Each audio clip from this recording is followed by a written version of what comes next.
Like, when did I call you in the morning?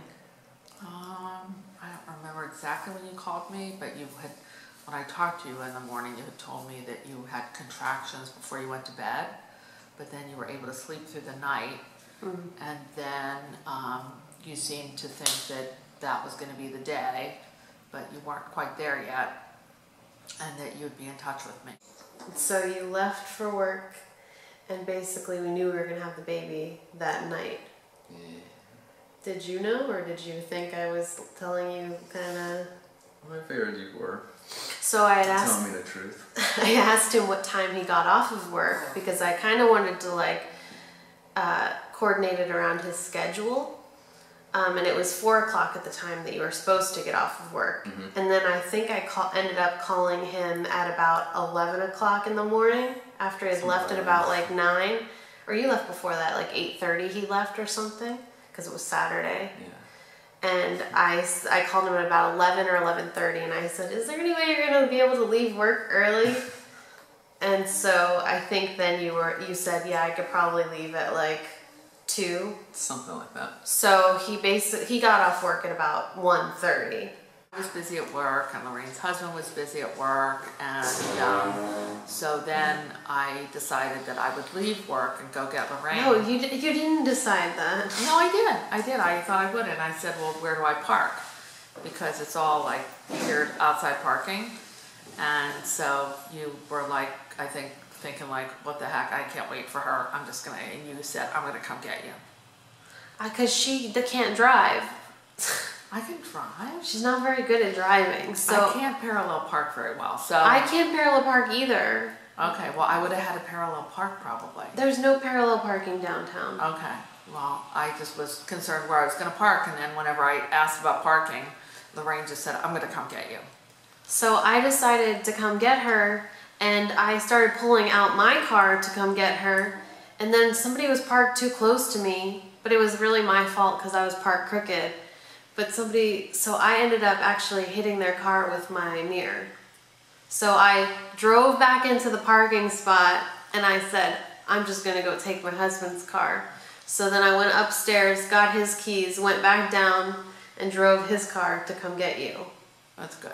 Yeah, as I was having contractions 4 to 5 minutes apart. Yeah, and then I got in the car. 4 to 5 minutes. Yeah, then I got in the car with Lorraine and I asked if I could drive, because I thought that it would be better if I drove, but she wanted to drive.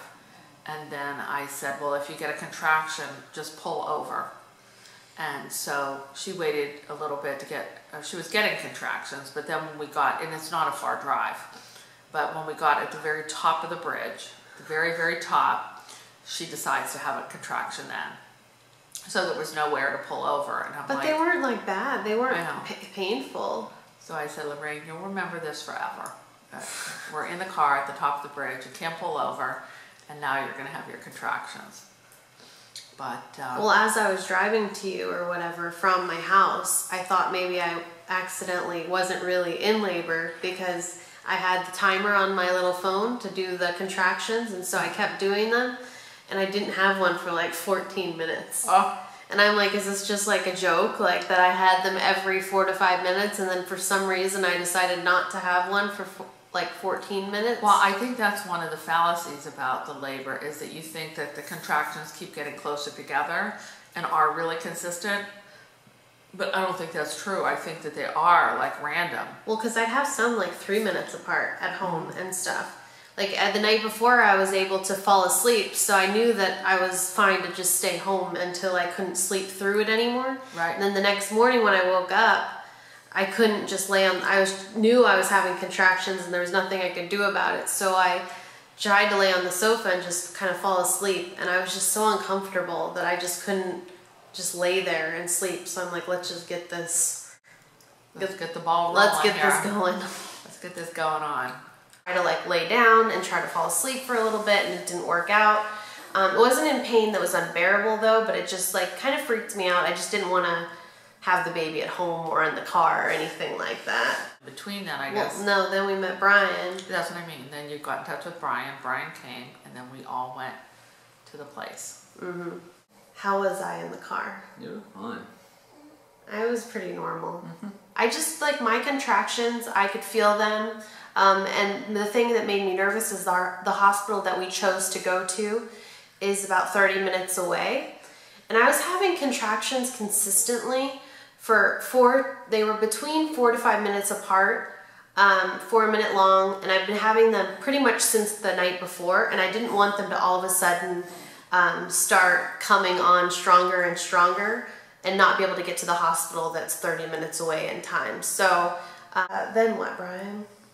Then they did that test stuff on you? We went into the little room and they made sure my contractions were real, and they were still 4 to 5 minutes apart, about a minute. I think they were from a minute to a minute and a half long. Is that how long my contractions were? I know you don't know the answer to that.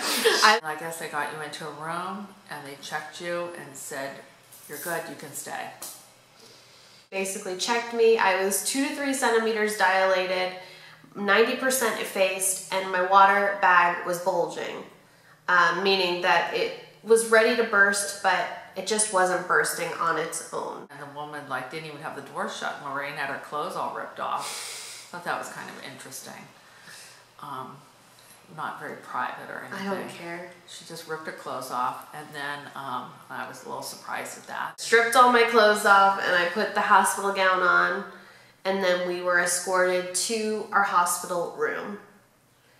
That's about right. And we got an upgrade on our hospital room. We got like the big hospital room. It was pretty nice. Just because, why did we get that upgrade? I don't know. Just the room was said do not use because... We got checked into a room first, and then it said on the, on a board on the outside, it said do not use this room. And everything was fine. They couldn't figure out. It just might have just been missing stuff in there, like supplies or something. Yeah, so then we got moved to a different room, but it was like this really huge room. And it was nice. Oh, yes. Yeah.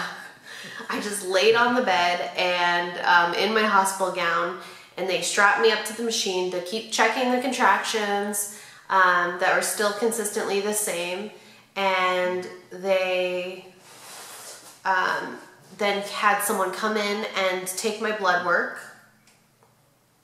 I don't even know what she was checking for in my blood work. Do you? I'm sure, yeah. But they had someone come in and do some blood work and everything. And then they asked me previously if I wanted an epidural, and I just said, okay. I wasn't in pain that was unbearable though. I was just I just thought, like, if I can not have this pain whatsoever and I can avoid having it, I might as well get the epidurals. And I had said once you get to 4 centimeters. You didn't. I always said that. Yeah, but they didn't wait like that. I think they waited till you were 4 centimeters. No, they didn't. What were you whenever they gave you the epidural? Well, they didn't check me again. They checked me when I came in, and they said I was 2 to 3 centimeters dilated. And then they said, are you going to want an epidural? And I said, sure. And then they never checked me again. They just gave it to me. Really? Okay. I kind of remember them checking you again, but I could be wrong. You're just a liar. I'm just lying about it. I don't know why I would lie about it, but I guess I'm a liar. I made my mom leave the room for that. I don't know why did they make my mom leave the room for that. Because most people pass out with that. I guess people pass out. Brian doesn't get queasy though, so he was fine. So what you do when you get the epidural is they make you lean up on somebody. And I leaned up on him, and the guy came in to do the epidural. And what did the epidural, I didn't see it. It didn't feel like, did it? It's just like a nice long thing that they shove into your back. It really doesn't feel like anything painful. Like, I think as long as you avoid looking at it, I think you're fine. I know a lot of people's husbands will actually pass out during the process. It's fine. But I was completely fine. I did good, and I'm horrible with needles. I think the guy was pretty impressed with me too. He was good too. He was really good. So tell me what the epidural, explain it. What do you mean? Like, explain what it looked like and what he was doing, since Just lots of shots, cleaning, and then the little thing that he slid into your spinal cord. And how big was that? I don't know, maybe a foot long? A foot long? That's pretty good. And so I feel like when they put the epidural in, he gives you a shot first to like kind of test it to make sure. Well, first he gives you a shot to numb you a little bit in that area so you don't really feel any pain. And then he gives you a shot of the solution, whatever it is, right? To make sure you're not necessarily allergic to it or something like that. I don't know. I think that that's the idea of it. So they give you like, and you start feeling it immediately. And basically, that's because of the little string that goes all over well, your but spine. they give you that like, yeah, that too. But you start feeling it immediately. And basically what an epidural does is it numbs your bottom half of your body. So you don't necessarily feel, you still feel the contractions, but they're not painful. You just kind of feel them. And I had complete control over the whole bottom of my half of my body. My epidural worked out like perfectly to a T, like exactly how they want it to work. Some people, when they get an epidural, only half of their body takes it. That sucks. So they end up having to get it. But the guy that I got was really good. So I think the next time we go to the hospital, like, I should see if I can request that guy. He was really good, don't you think? He was good. And he doesn't normally work on the weekends, I guess. I think he just picked up a shift or something like that. Need a little vacation, work an extra hour. Yeah, work an extra hour, get paid like tons of money for this woman's epidural. You got the epidural, and then They made you leave the room. I don't think so. Yes, they did. Oh, maybe they did. And then I went out and I tried to make some phone calls, but the reception was so bad I couldn't. And then I called Lorraine's dad because he wasn't here. And I got him on the phone and he was like, well, what do you call? I'm not going to be able to be there. I'm like, I'm just telling you, your daughter's going to have the baby. I'm not telling you to be here. I mean, what the heck?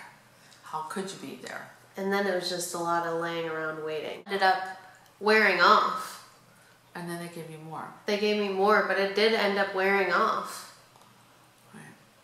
Where there was no reason that it wore off though. Well, I think they put a certain amount of drug in there based on what time limit they think you're going to have, because they don't want to give you too much. Otherwise, when it's time. No, it was kept going. It was still like full force in there, but then they had to shoot me with the drug that they gave me prior to that. Yeah, I don't think I really understand an epidural. I thought I did. I thought that it was something that you got it and then eventually it wears off and then that's when you can start pushing or whatever. But I guess it works different than that. No, you have full function of your lower half of your body, but you are basically numb. Right. To a bed. Oh, they stuck a catheter in, right? Mm-hmm. Do they do anything else besides stick the catheter in? No, that's it. And then I was just confined to a bed for several hours.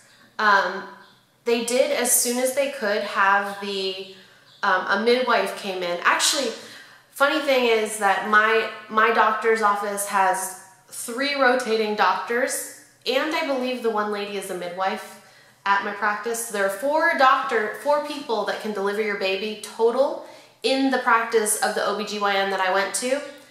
All of them were off that weekend, so I actually had a doctor and a midwife from a different practice working on me, and the midwife is the one that primarily did everything for me, which she was really good.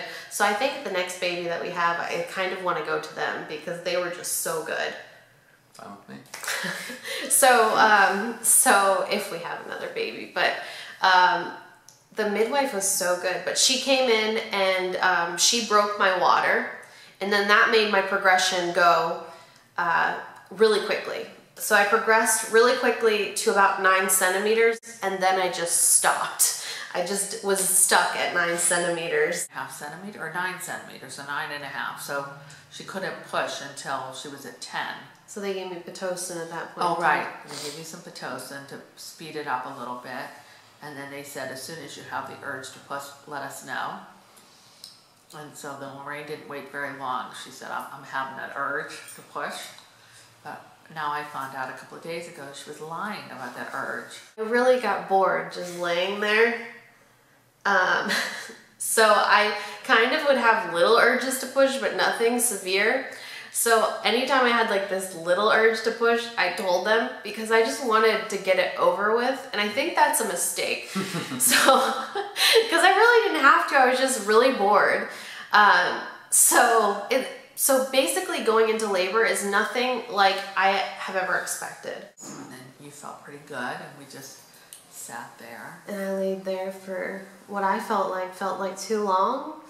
So then when they told me that when I had the urge to push to let them know, I just decided I would let them know. And lie about it. So Lorraine pushed for like 2 hours. They claimed it was an hour and a half, but I swear that when I looked at my watch, because I had to go to work the next morning, I'm thinking, I knew she was going to have it on the 6th, for him on the 6th, and it turned out that it was, you know, getting past the 6th, and I knew that we were going to be there like kind of late, and I had to go to sleep and to go to work the next day, so I didn't know what I was going to do, but I was happy to be there, so it was fine.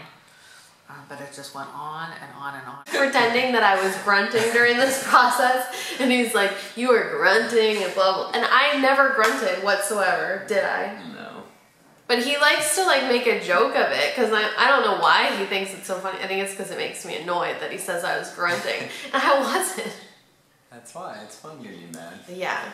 But basically I lied and I said that I had the urge to push, and I really didn't. And so therefore we had to wait for like 2 hours of pushing, which they claimed was an hour and a half, but I swear it was 2. They said it was pretty good. They said you did good. Yeah, you did do good. I mean, you're pushing it out when it's not ready to come out, and you finally get it out 2 hours later. Not bad. But yeah, it took like 2 hours. And grunting. I wasn't grunting. Basically, when you push a baby out, it's like taking a deep breath, like you're going underwater, and I'm not really good at that. So you basically take a deep breath like you're going underwater, and then you basically push like you're going to poop. Like that is what it is like pushing during labor. You don't need any class for this. It's good to go to the classes to get the information, but it's not like like it was none of that. Like, you know, like that's what you see on the movies. None of that. It wasn't, I think that's only if you decide to have a natural birth where you're like, fighting through the contractions. But if you get an epidural, you don't have to do that hee-hee hoo-hoo thing. You just, ha-ha hee-hee. You just go ha-ha hee-hee and you're like, I'm ready to push. Come on, let's get this out.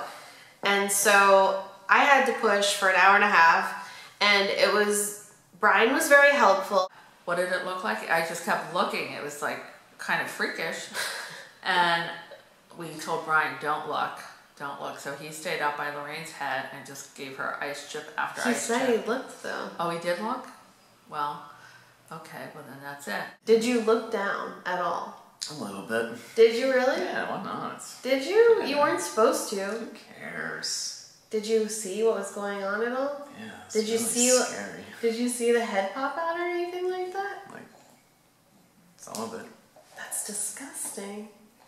Doesn't bother me. It's him.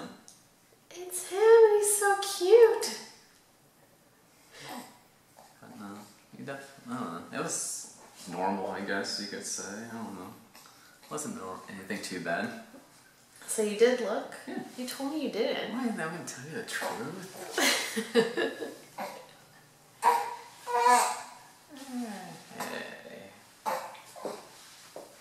What else was I? Just water around. Oh yeah, when you're having a baby, have whoever's helping you have like ice water and ice, because they put it like on towels and put it on your forehead, and he put it on my chest and stuff just to cool me down. And it was really, when you push, you're supposed to push during the contractions. So they see when you're having a contraction on the screen, and the nurse comes over and she was holding my one leg back. Brian was holding the other leg back, and he probably messed up my hips worse than they probably would have been messed up. I didn't do nothing. It was all your fault. Yeah, he pushed my hips really hard, but he was really nice. He got like ice chips and stuff. He was putting ice on my head. He was making sure I was real cool and everything. Like, you were doing a really good job. Because you were grunting. I wanted to calm I down. wasn't grunting. And then it was shortly thereafter. And then I was worried about pooping. Pooping? She was, well, that's another thing that she did, is she kept you very clean. and she was really good about taking care of you. So there was no poop. No, you didn't really see anything because she was really conscientious about like keeping you very proper and you know, not making you uncomfortable or not making you feel uncomfortable. Because that's because I was such a good patient. Yeah, well, you seem perfect. You seem perfect. Brian talks about the groaning and the grunting. And what did Brian call it? Like a... He always likes to say I grunted or something. Like well, you were definitely making some noises. I wasn't making any noise. No, you were making noises. I didn't make any noise. When you were pushing, you were doing a lot of noises. Because I was faking it. You were faking it. Isn't that pathetic? No wonder we had to sit that. I started getting like really frustrated pushing not because it was just taking too long. Just like how I should have waited because it probably wouldn't have taken too long. But I had to push for an hour and a half. And at one point, another nurse came in and gave the nurse that was helping us, they gave her a little blade, and it looked like, what do you call that? Like a box cutter? The blade that goes on a box cutter? Something like that. So I knew they were thinking about giving me an episiotomy because pushing was frustrating. I push and then I'm like, I don't even know if I'm making any progress. I just had no idea. And I kept thinking like, am I going to see a head soon? And it just kept going and going and going and going. I felt like I wasn't seeing any progress. So when I saw the other nurse hand our nurse a blade and the lady put it in her pocket, and she said she's going to thank you for this. But they never had to use it. No, I think that when I had you, they had to cut me a little bit. Yeah. But they didn't end up using it on you. And then finally, after like the 2 hours or so, I did see the head. And that was pretty amazing. Pushing the baby's head out, it just felt like a pop. A relief. Like a pop of relief. But it didn't really feel like any kind of pain. And then after that, I felt so happy to get his head out because I'm like, I know I made progress now. And then I think, did I have to push his shoulders out or did they just pull him out? I want to say they pulled him. I probably had to push maybe one more time. And they just grabbed him by his neck and yanked him out. Yeah. And then they got big head. They got the rest of him out. And it's impressive because he has a big head. He's a big boy. His head was 14 1/4 inches, I think. Is it inches or centimeters? Inches. I don't know. I have no idea either. We'll ask Debbie. She knows everything.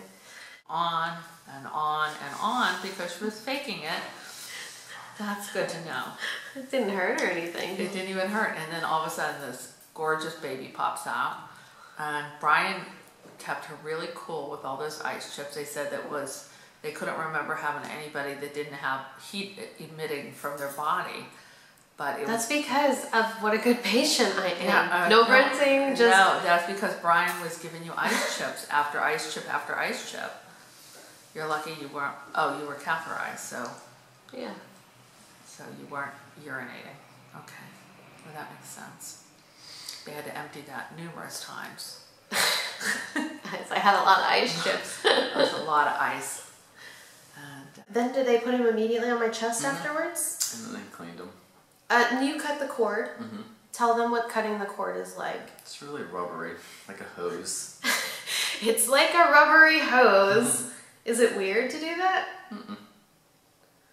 Did they ask you if you wanted to do it, or did you just do it? They asked, do you want to cut it? I'm like, sure. Oh, okay. Snip.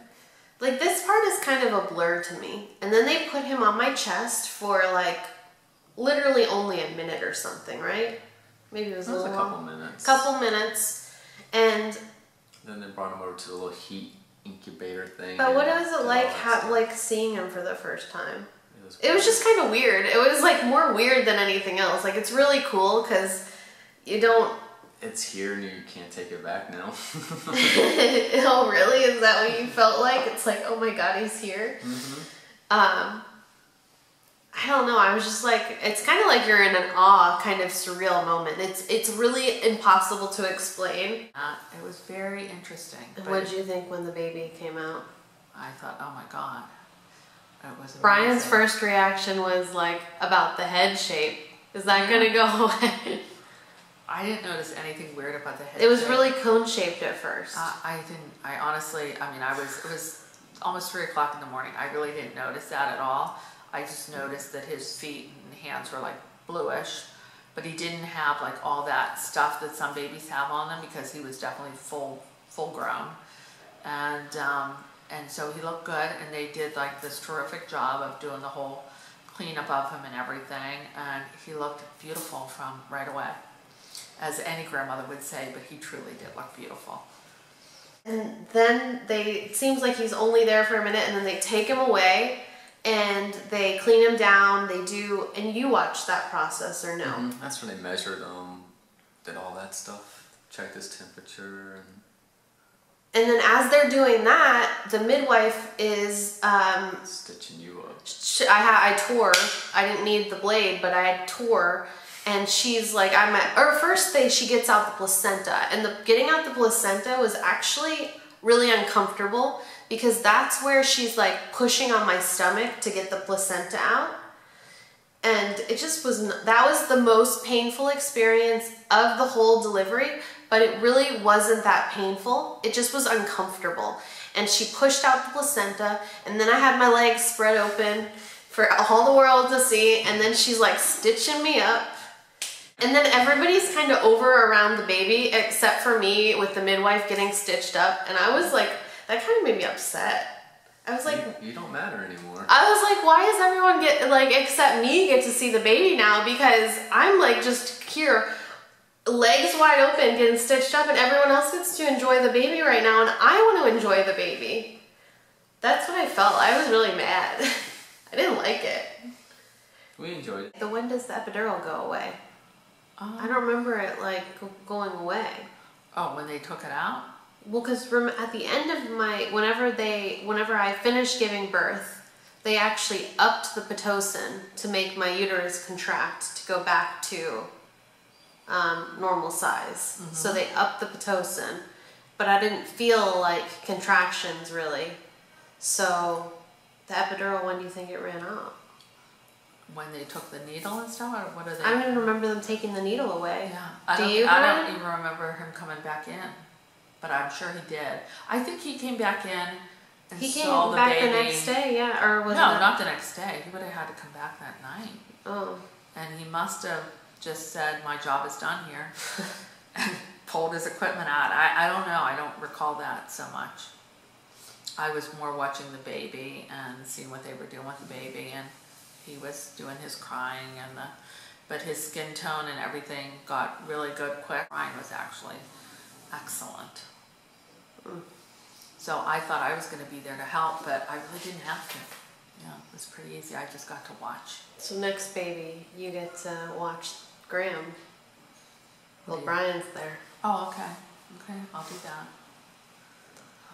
I can watch Graham. Tell everyone else like you like your tummy tickled. Say, I like my tummy tickled. Yeah. Yeah, do little smileys. Yeah. Yeah. What are you talking to us about? So then,